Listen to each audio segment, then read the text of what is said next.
Welcome to Lead with Clarity. This is a space for leaders who want to grow without losing themselves in the process.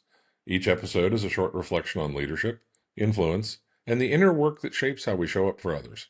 It's not hype, not noise, just clear thinking for the journey of leading well. Today's episode is entitled Leadership is What Remains. Here we go. Think about the leaders who shaped you. The ones who come to mind aren't necessarily the most decorated or the most celebrated. They're the ones whose voices you still hear when you're making a hard call. The ones who left something in you that outlasted their presence. That's not accidental. That's intentional leadership. Today I want to talk about what it means to lead in a way that creates something permanent.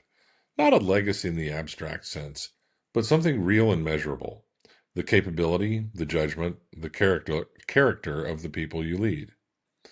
Sheryl Sandberg said it directly when she said, "Leadership is about making others better as a result of your presence and making sure that that impact lasts in your absence."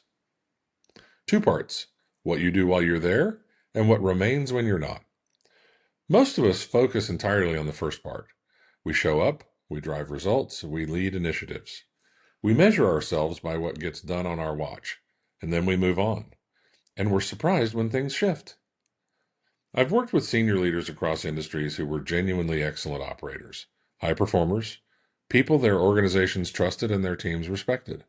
And more than a few of them had a hard truth waiting for them when they transitioned into a new role or stepped away from a team that they had built. The team they left behind struggled. Not immediately, but within 6 months, within a year. The culture that they had created wasn't sustainable without them. The decisions that got made well because they were there to make them.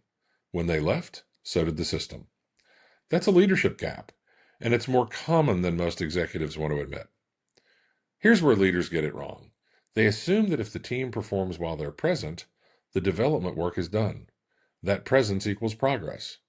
It doesn't. Performing in front of a great leader and being developed by a great leader are two entirely different experiences. One is motivation, the other is transformation. Sandberg isn't describing management effectiveness. She's describing human development.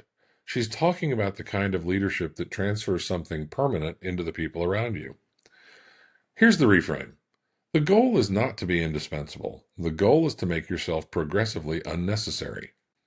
That sounds counterintuitive, especially for leaders who have built their identities around being the smartest person in the room, the one with the answers, the one that others depend on. But that model has a ceiling.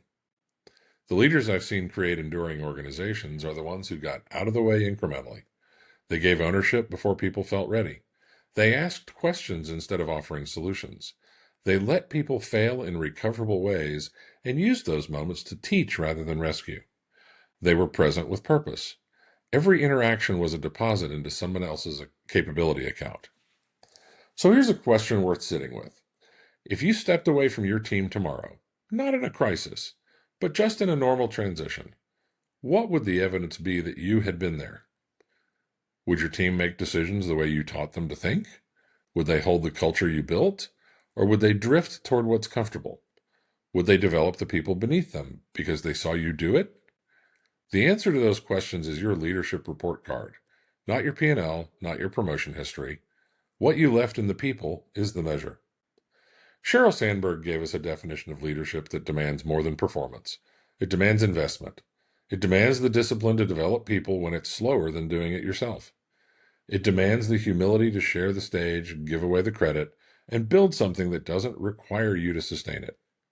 Your presence should make people better, not dependent. Your absence should reveal your investment, not expose a gap. That's the standard. It's a high one, and it's worth every bit of the effort it takes to get there.